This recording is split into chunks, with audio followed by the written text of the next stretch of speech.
Oh, Michelle, what was it? What was it? My soul wanted something entirely different. I thought, man, Michelle, you're like getting weaker. You're getting more sensitive. You need to toughen up, man. This is the world we live in. Social media, you got to post. You got to post here. You got to do this. And I was like, all of it was making me anxious. I didn't need to toughen up. I didn't need to become harder. I needed to become less identified with external mirrors.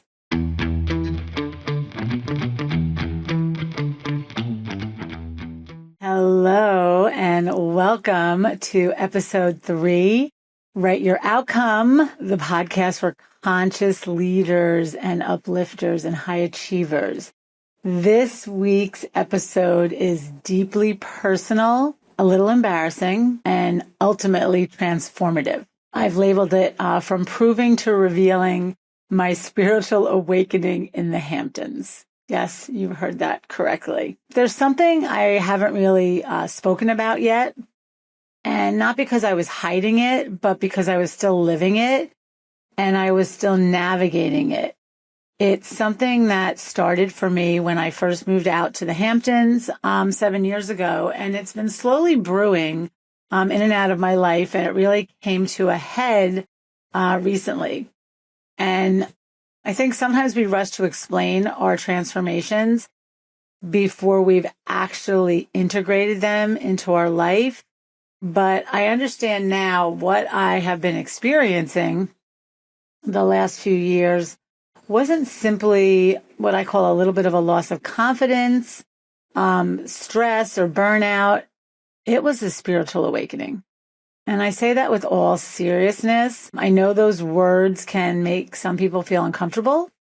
I ask you to stick with me because, we do live in a world that celebrates achievement, productivity, status, and external success. But sometimes it becomes really uncomfortable when people start talking about soul work. But that is, the reason I've dedicated this entire season to this. My soul has been kicking and screaming for me to talk about what I've been experiencing, and I can't deny it anymore. Something in me really cracked open, and strangely enough, I can't make this stuff up, really. It happened in one of the most beautiful places I've ever lived, the Hamptons. I know, it sounds ridiculous, so stay tuned. Stay with me. From the outside, I know that sounds ridiculous. Oh, poor Michelle. She had a spiritual crisis in the Hamptons. But that's really part of the lesson that I want to impart on people. Suffering doesn't care how beautiful your surroundings are. You could be standing in a gorgeous kitchen a few blocks from the ocean, surrounded by successful, creative, talented people, and still feel disconnected from yourself. And that's what was happening to me. And again, it wasn't all at once. Quietly, subtly, really slowly, like my soul was tapping on the shoulder and whispering, there's more to life than this, Michelle. And when it first happened, when I first moved out here 7 years ago, I hired a money coach, and I thought like, oh, okay, I've gotten over the hump. And then a couple of years later, it rears its head again. And a couple of years later, it rears its head again. And I had to stop ignoring it. The hardest part of this whole, what I'm calling my breakdown to breakthrough, was that nothing was technically wrong. My life looked beautiful. I was publishing books. I'm doing this podcast. I built a successful business. I have great coaching clients with incredible leaders. I have a fabulous husband, wonderful friends, and a beautiful home steps from the beach. But internally, something in me was not tracking totally. And while I was writing Energize Your Happiness, was all about alignment, I had experienced decades of alignment or times when I was really in alignment. And the closer the book came to being published, the more things start to unravel, which is, I think, so ironic and I guess beautiful the way the world works. But I was becoming uncomfortable And I think many people listening might be relating to what I'm saying right now. Success on the outside, disconnected on the inside. So while I wasn't fully disconnected, I was living a good life. I was publishing my books. I was working with my clients. I am still exceptional at what I do. Something inside me was saying, there's more to it than this, Michele. And that's why the conversation we're having today really matters, because I don't think I'm alone. So what is spiritual awakening, right? That's like such a woo-woo word, but it's not woo-woo. It's very serious. To me, spiritual awakening is a gradual unfolding. It's when you begin to see beyond the conditioned identity that you've held onto for so many years, and you start to experience a deeper level of awareness, truth, and connection. You start realizing that you are conscious of your thoughts, but you're not ruled by them. And again, if you've listened to me at all, you know that's exactly where I've been all these years. It's what I talk about. You start to see the difference between what your ego needs and what your soul, the wisdom in your soul. You start to feel connected to something larger than yourself. And you realize all the external success, approval, perfection, material things don't satisfy that deepest part of you. You begin living more intentionally and authentically in the present moment. I've experienced many smaller awakenings in my lifetime. And, I'm always learning and excited when I learn something new. And as soon as I get that aha moment, I want to share it because it's just awakening my soul. I've had some really big spiritual awakenings. But even some of the big ones were just exciting because I was like, oh my gosh, this is so fun. I'm learning something new. I can't wait to share it. My divorce was not a fun one, right? That was an excruciatingly painful one. And this one recently felt uncomfortable. It felt uncomfortable because everything was going right. Nothing on the surface was wrong. And that's why I want to talk about it. Because if you're experiencing this, I want you to know you're not crazy. You're not broken and you're not alone. My husband got a job offer we couldn't refuse out near the Hamptons. And again, if you talk to the Hamptons people, we are in the Hamptons, but it's a long story. We'll talk someday. But let's just say the Hamptons put a mirror up on my life. It revealed parts of me that I didn't know they were still unhealed.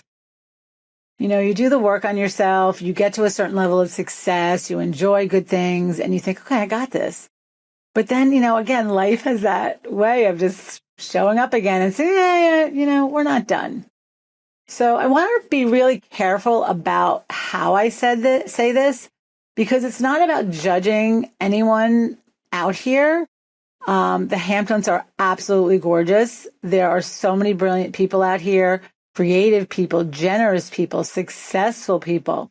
We have a beautiful, creative, talented body of loving friends. But in the beginning, it was still hard for me. In Rockland County, where I lived my whole life, I was established. I knew all the players. I knew where I stood in the ecosystem, so to speak. And in the ecosystem, I felt respected, seen, loved, and connected, right? I loved going out into the neighborhood or going to the stores and running into people and having conversations. And it just was my happy place. And then suddenly I moved to a place where I knew no one. And if I'm really being honest, I felt like no one. I'm saying it out loud. I'm sharing all my embarrassing thoughts with you. I went from being someone that was like Norm on Cheers, if you know Cheers, who walked in the room and everyone's like, Michele's here, yay. And then I came here and nobody knew me. And I honestly believe that I'm outgoing, I'm, a likable person, this is going to be easy. And then it wasn't. It wasn't easy. Trying to make friends in your 50s brought me right back to 7th grade. Then add COVID on top of that. I said to my husband, I said, oh my gosh, it's a good thing we like each other because we don't know anyone out here. And now it's just you and me, babe. But again, without judgment, people out here had lifelong friendships established. They had histories together. And while they weren't intentionally excluding me, I kept feeling myself hitting these invisible walls. And I would tell you, it brought me right back to 7th grade. I remember, trying out for the flag twirlers and not getting in. And all my friends said, "Oh my gosh, Michele, you nailed it. You were so good, but you weren't in the cool girl group." So I felt, oh my gosh, I'm not in the cool girl group. I would invite people to lunch. We might go out to lunch, but then I would never hear back from them. Underneath, I would make a joke, like, "Don't they know how fabulous I am?" I was joking, but underneath the joke was hurt. It brought up all my insecurities that I really thought I had healed.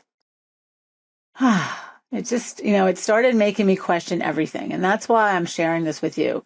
Was I successful enough, accomplished enough, relevant enough, wealthy enough? And that one was especially confronting. I've spent decades teaching people not to define themselves by external validation. Yet, oh my gosh, I found myself surrounded by a level of wealth and status unlike anything I had ever experienced before.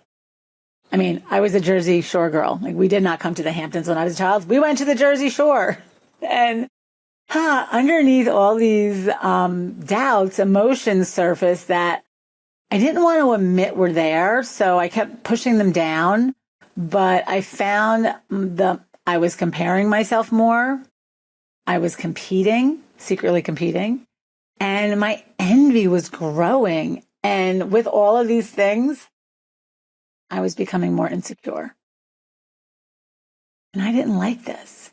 I know better. I teach this. I have spent decades teaching people how to grow in confidence, how to step out of their comfort zone, how to own who they are, regardless of what other people thought. And at the end of the day, all this stuff happened to me, not because I'm a bad person or I was doing it wrong. It's because I'm human. I'm human. I'm a human being, and I didn't just change zip codes. I changed ecosystems and social media. Let's layer social media on top of everything. It just amplified all of it. It became a constant mirror for me. And again, reflecting every wound I've ever had around my worthiness, my identity, my success, and my belonging. And again, I know, logically, I knew I wasn't meant to walk on anyone else's path. But emotionally, I still felt uncomfortable. And this is where I knew I had to do the work. Eckhart Tolle has a saying. He says, "Don't waste the suffering." And suffering I was. Self-inflicted suffering. And if you remember on previous podcasts, I talk about how pain is physical and suffering is psychological. I was beating myself up and questioning, did I not work hard enough? Did I not save enough money? Should I have done it differently? And maybe part of it was a midlife crisis, throw menopause on there, throw social media, I guess the perfect storm. But seeing it doesn't heal you. Presence heals you. Honesty heals you. Consciousness heals you. I think I mentioned a minute ago that I hired a money coach, Barbara Husson, famous coach. Look her up, formerly Barbara Stanny. She's endorsed my new book, and she wrote so many books. What was the first book I read by her? Prince Charming Isn't Coming. She wrote Rewire for Wealth, which actually I'm in, based on the coaching we did when I moved out here. And she also wrote Sacred Success. And that book really spoke to me because it was about being connected to something greater than yourself, right? It wasn't just about the money and the accolades. So I hired her to coach me. And one of the first calls, I remember getting off the phone thinking, oh my God, I hired this woman. I just felt like I was in a fight. Like, I feel like, oh my God, she just literally, like, she took a stick in all my wounds and pointed them out. And I thought, oh my God, I need to fire her. But I couldn't. I had to look at all these insecurities that were surfacing again after so many years. And she gently pointed out that I kept saying us and them, like the Hamptons people and me, like I didn't fit in. And she said to me, Michele, why do you keep saying us and them? There is no us and them. It's just us. I thought, wow, I'm separating myself. So that question stayed with me because I realized part of my suffering came from unconsciously separating myself from people I perceived as more successful, maybe more established. But meanwhile, I had built a beautiful life doing the work I loved. I genuinely loved what I did. I had intentionally stepped away from corporate, the rat race years ago, because I think it's the Lily Tomlin quote. Even if you win the rat race, you're still a rat. So all these choices were really conscious choices. And really everything was okay. So, what was I questioning? Why was I suddenly questioning everything? And I believe now after, hours of coaching and therapy and journaling that, the hidden part of me still believed external success would finally make me feel enough, right? Once I had enough money and a nicer house and all these things I teach you not to do, I got caught up in when I moved out here because the wealth was everywhere. One of my girlfriends came out one weekend in her Range Rover and she said to me, oh my gosh, I love my Range Rover, but everybody out here has Range Rovers. You become a commodity. So, what does Eckhart Tolle say too? He said, just imagine that everybody got a Maserati on their 21st birthday. They would lose their value. So I come out here, I experience a level of wealth and success I've never experienced before. And what did I do? I doubled down, started working harder, posting more. I traveled more. I did more fun things. I mean, literally, I was going to go off the charts work, off the charts fun. I was always here, there, and everywhere. And yeah, I traveled to a lot of amazing places. I had a lot of amazing experiences. And I made a lot of money. But that emptiness was still nagging at me. Oh, Michele, what was it? What was it? My soul wanted something entirely different. I thought, man, Michele, you're like getting weaker. You're getting more sensitive. You need to toughen up, man. This is the world we live in. Social media, you got to post. You got to post here. You got to do this. And I was like, all of it was making me anxious. I didn't need to toughen up. I didn't need to become harder. I needed to become less identified with external mirrors. I want to take a moment to go over all the ways we can connect and work together because there are so many. Definitely social media. You could subscribe to my newsletter by going to energizeyourhappiness.com, clicking on the key performance logo in the upper left-hand corner, which will prompt you to add your email. And when you do that, you will receive for free my 5 super habits that energize your result. You can continue to keep listening to this podcast. And if you hear something that resonates, that helps you, please share it with your friends and family. This podcast is a labor of love and it is fully funded by myself. You can read my books. Happiness is a Habit, Energize Your Happiness. Energize Your Happiness is available in book form and on audible.com. And if you like the books, please rate and review. I do a tremendous amount of one-on-one executive coaching. I pride myself on my one-on-one VIP retreats where it's you and me for 48 hours, focusing on what's important to you and how to add more meaning and fulfillment to your life personally and professionally. We can work together to do one-on-one assessments. I am certified in over 20 different assessments. You take the assessment online, and then one-on-one, we have a Zoom call where you get a personalized debrief session with me. I also have a self-guided online video program based on my first book, Happiness is a Habit. This book has been curated into 18 beautiful videos and an 80-page workbook, which you could do as a self-guided study, or you can hire me to coach you along through it and support you. One of my favorite things to do with burnt out executives is the Energized Leader 90-day reset experience. I do tons of keynote speaking, 1 day, full day and half day workshops, Zoom and virtual workshops. So from podcasts to books, to executive coaching, to workshops, to transformational leadership, all of this work is not about faking it.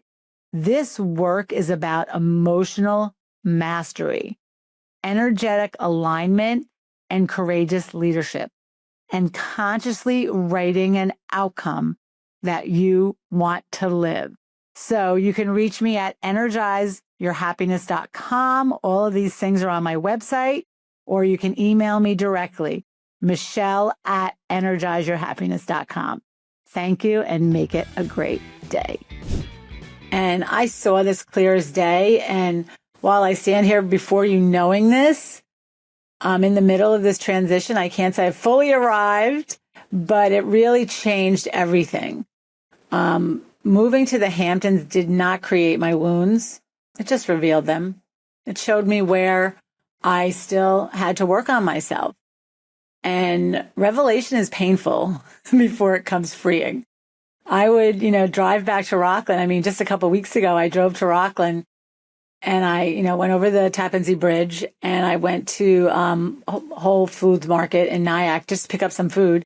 And I walked in and this woman was like, Michele, it's so good to see you. And we hugged. And then I saw another friend. And before you know it, half an hour in the Whole Foods Market, World Market in Nyack. And I thought, man, I'm a rock star in Rockland County. I feel good here.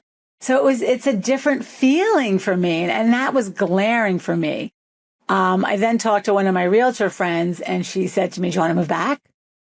And I instantly knew, no, this is my soul's work. My soul's work is figuring it out.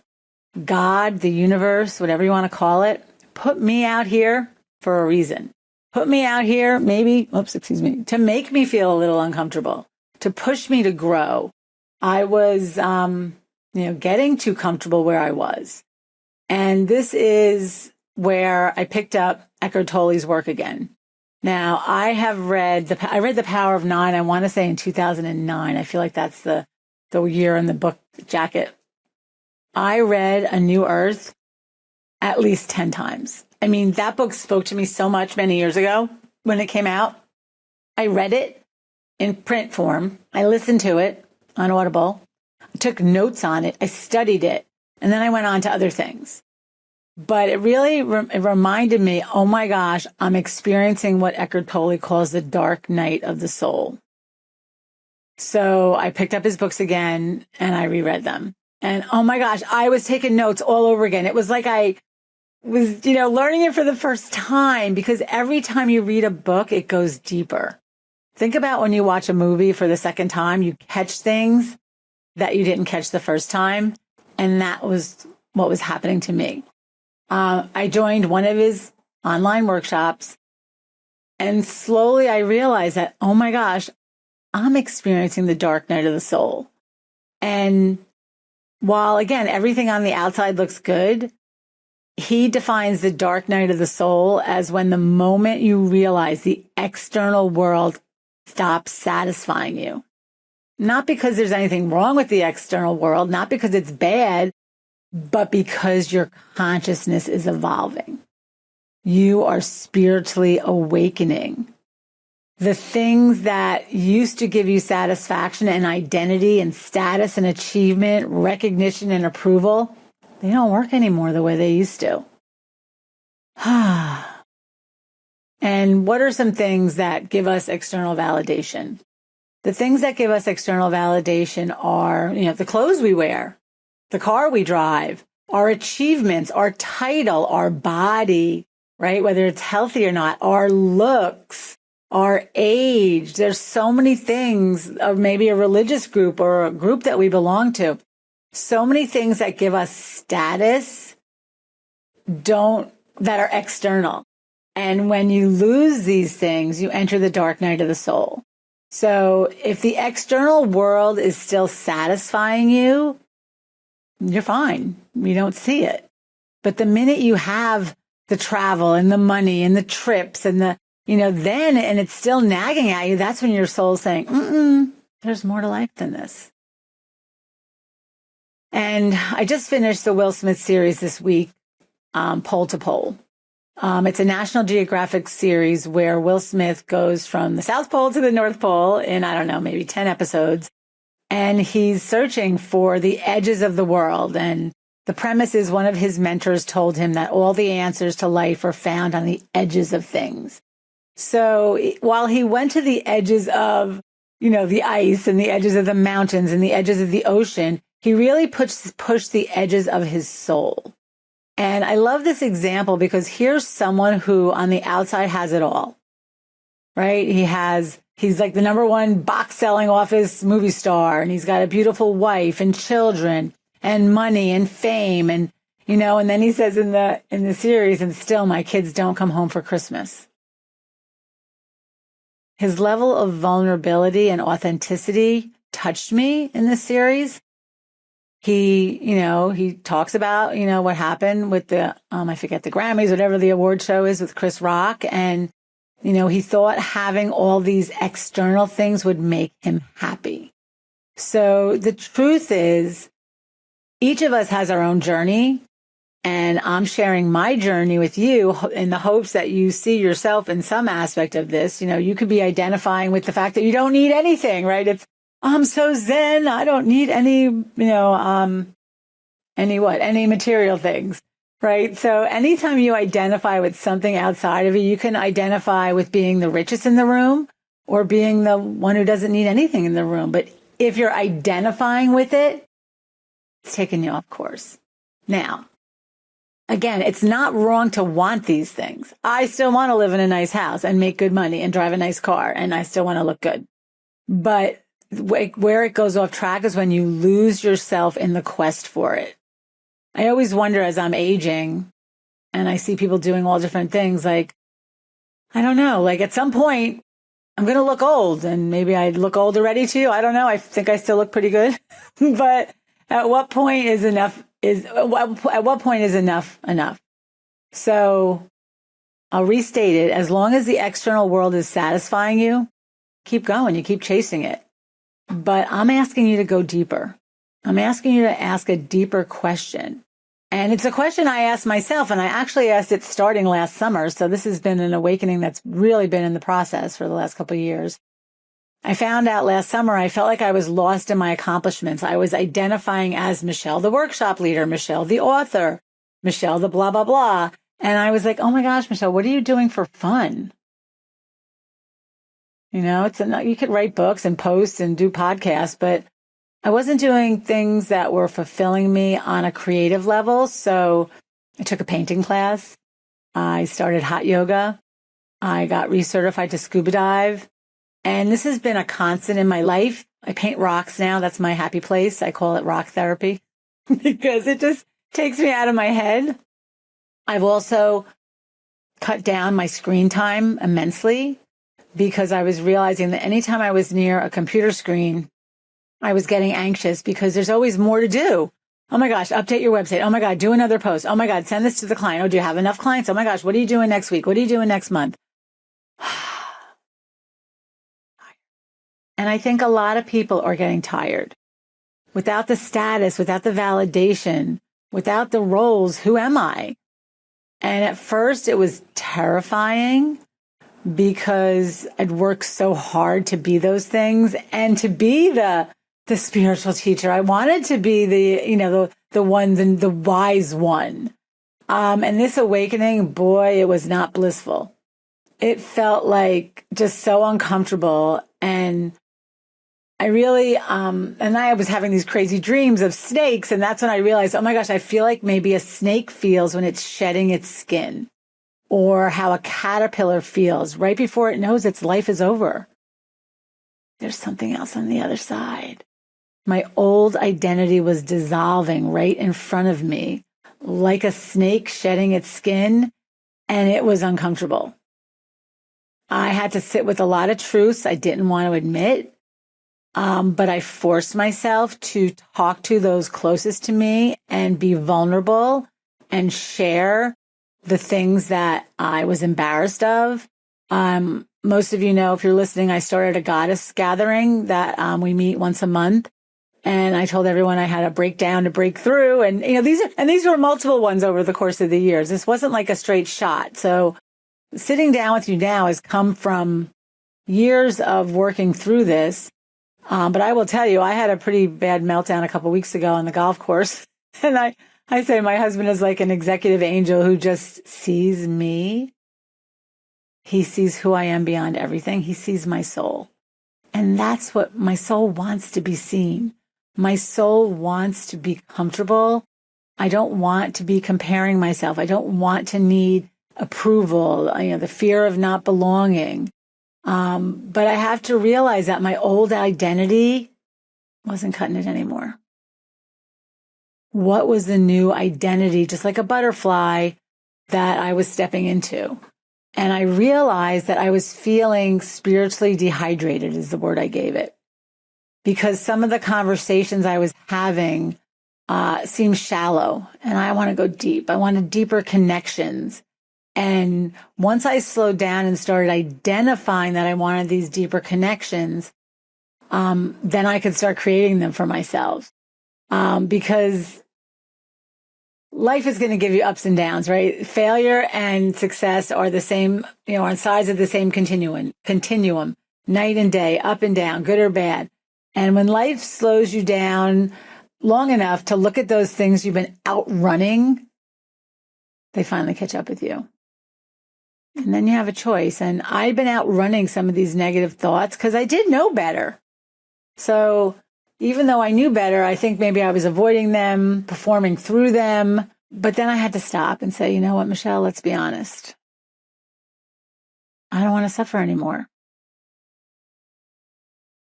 And suffering isn't transformational. Time doesn't heal all wounds, but I will tell you what you do with the time does heal all wounds. Consciousness heals wounds.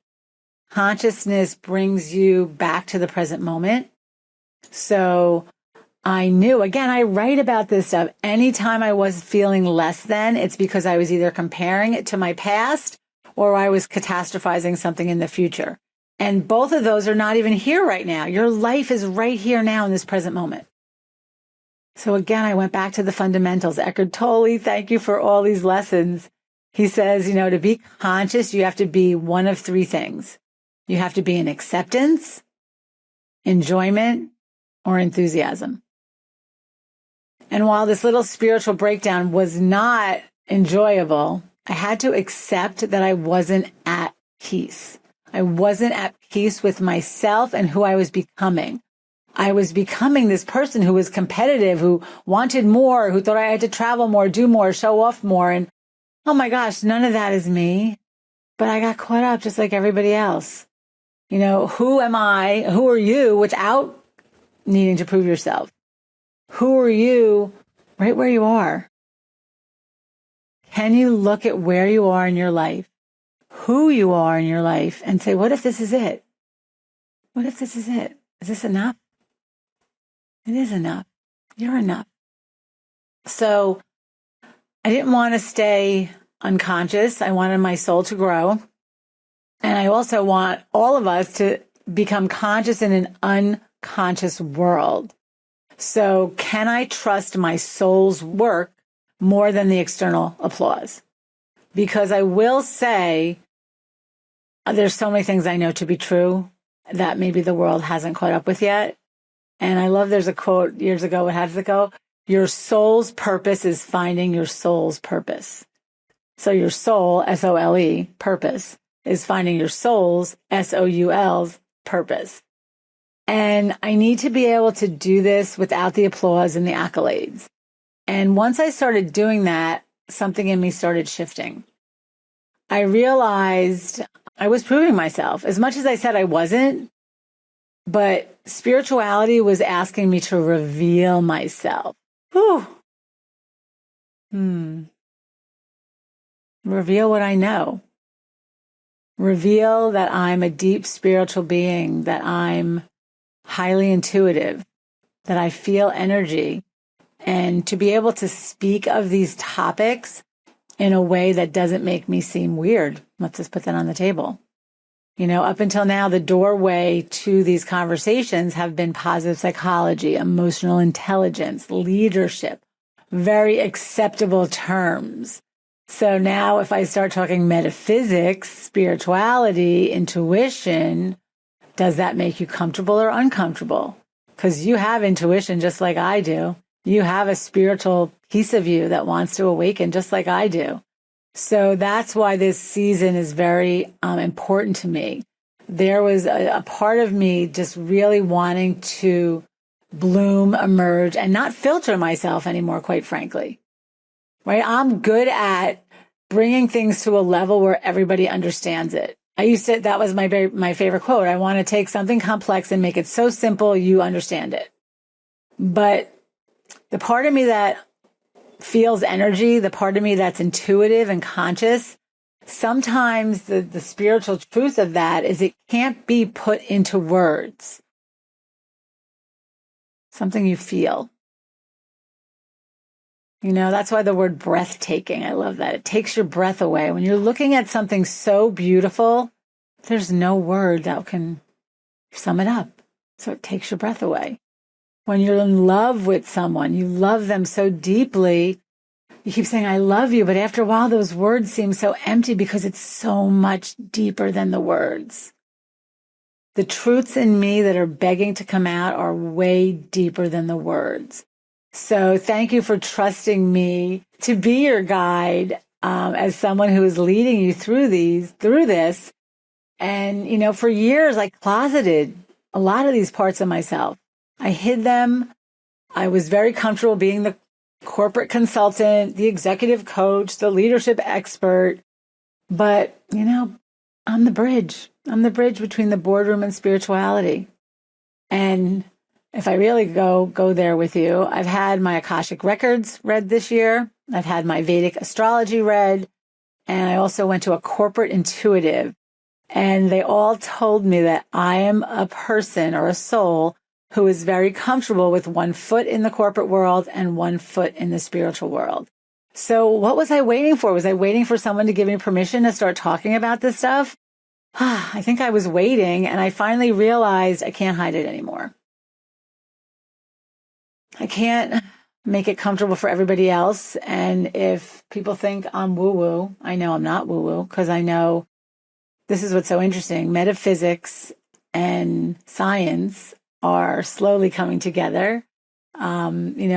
There's a great Einstein quote, right? Metaphysics, science, religion, spirituality, they're all just branches in the same tree. And this awakening in me was saying, Michele, stop playing small. And I'm just putting it out there for you. Are you playing small? Are there things that you're not sharing? And spiritual awakening is not about becoming someone new or different. And that's what I love about it. It's about becoming more of who you're meant to be. I have been meant to do this work I've known this since I'm 30. But yet I didn't feel like it fit in the corporate world. And how was I going to talk about it? And I've been pushing it down for decades. But I was good at what I did. So when you're good at what you do and you get results, you keep going. But boy, man, the universe knew what they were doing when they sent me to live out here in the Hamptons. They said, we're going to make you so uncomfortable, you have to grow. Awakening isn't about becoming someone you aren't or better than anyone else. It's about becoming who you really are, remembering who you really are. So part of what I'm doing with this season's podcast is just leading you back to you, leading you back to yourself. Beneath the conditioning, beneath the achievements, the fears, the wounds, the roles, all the masks we wear. Who are you? Who are you without a title? Who are you without a soulmate? Who are you without a job? You're still you. I love how A Course in Miracles says, anything that can be taken away from you is not yours. Who you are can't be taken away from you. And, in Man's Search for Humanity, Viktor Frankl talks about being in the concentration camps. And he said, you could take my money, you could take my clothes, you could take my dignity. You can't take who I am. You can't take what I think and what I believe. So who are you when you're stripped of everything? Awakening does not remove your humanity. It doesn't make you, holier than thou. You still feel pain, grief, fear, insecurity, sadness. You're human. But you learn that you don't have to drown in all those emotions. You learn that you are not your thoughts and that your thoughts are creating your emotions, and you learn how to manage your thoughts and emotions, which is the biggest win of spiritual growth, is knowing that you are not your thoughts and emotions and you have agency over these things. And you begin to reconnect with your awareness instead of your unconsciousness. A lot of people are very unconscious. Unconscious meaning they feel threatened by other people. They think they need more power, over people for them to be okay, when all the work is inside. I think that's another Course in Miracles. All the work is mine. All the work is mine. So I had to really look at myself with compassion instead of shame and say, Michele, if you're seeing this, something in you needs to grow. And when I shared it with my goddess gathering, some of my goddesses saw it. Some of them saw parts of it, but one in particular goddess, she wrote me this beautiful card. And it basically just says, we're witnessing your transformation. I don't have to read the whole thing, but it just says, I see you. I see you transforming, and I'm proud to be a part of it. There's my little card. Oh, and it's got butterflies on it, which is perfect, right? We are all butterflies. So that's what's next for me. This new season of my life and this next season of the podcast is really about not helping you become more impressive and achieve more. It's helping you come home to yourself, leading you back to yourself. Because just like me, I think, oh my God, people are exhausted. We've normalized endless striving, comparison, performance, perfection, overstimulation, and all these things strip us of meaning. I see it in my own home. Like before, I live in the Hamptons, so I get a lot of guests in the summer, and I want everything to be just right, and the flowers and the bedspreads. And it's like, oh my gosh, we live here. We live here. My mom used to always say, do not apologize for a messy house. And, as much as I try, I still, that little perfectionism, it creeps in certain places. But I see that people are just really starving. I was starving for peace, for truth, for connection. I just want to know who you are at the soul level. What's important to you? What do you care about? Versus all the other stuff, the superficial stuff. I believe there's another way to live. I also believe that that's where we are in our society. And I believe that you can be successful and keep your soul, right? They can coexist. It's not about like selling your possessions and living in a van, on the road. It's not about that at all. It's about staying grounded within your success and not letting the success define you and not letting your success cost you your inner peace. Years ago, I was just a very goal-oriented person, but more and more my goal is simply to be at peace. I just want to be at peace. I want to be at peace with who I am, where I am, the fact that I'm aging, the fact that, I'm doing the best I can just like you are. And I want to stop abandoning myself, trying to belong. I want you to learn to value your consciousness. Value your consciousness as much as you value your accomplishment. I say to people, how much time do you spend on your hair and makeup and clothes and working out? And then how much time do you spend on your awareness, on your consciousness, on your spirituality, on your inner growth?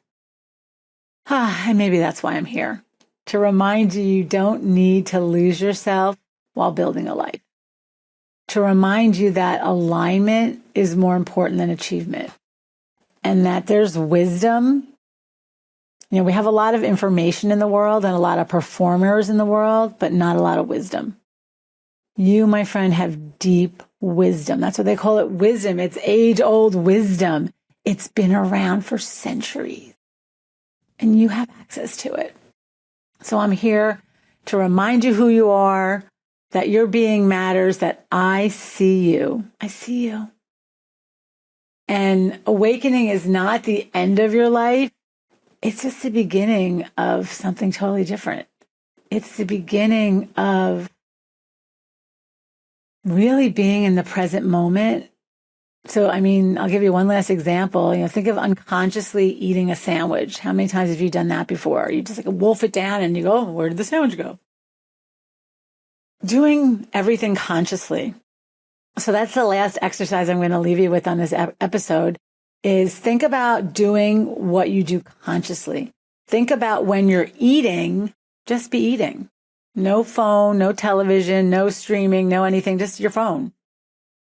And taste the food, smell the food, chew the food, swallow the food, take another bite. When you're washing the dishes, just be there washing the dishes. Not thinking about what you need to do later, not thinking about what happened yesterday. When you're walking to your car, same thing. Be in the moment. So the exercise today is to start doing the smallest things of your life, and even the tedious ones. It's really good to start with doing the laundry, or I always say, taking the recycling bin to the curb. Do it consciously and see what happens. If you're still listening, I hope you are. Thank you for listening to this episode of Michele Phillips and my awakening in the Hamptons. So next week we have a guest. The first 3 weeks I had no guests, just me. Next week, one of my long-term colleagues, Frederica Peterson, will be here to talk about her new book, Inquisitive Leadership. And as always, I look forward to being your guide, and I look forward to sharing my light with you. Make it a great day. If you liked what you heard and you want to go deeper, and you are part of this new earth and this new awakening that is happening on the planet, please go right now to wherever you are listening to this podcast and subscribe. Apple Podcasts, Spotify, YouTube, iHeartRadio, and Amazon Music. Please rate and review to give it a bigger boost, and that will bring more people to the podcast. And stay tuned for more engaging conversations on Write Your Outcome, where this season we are walking the edge between business and spirituality.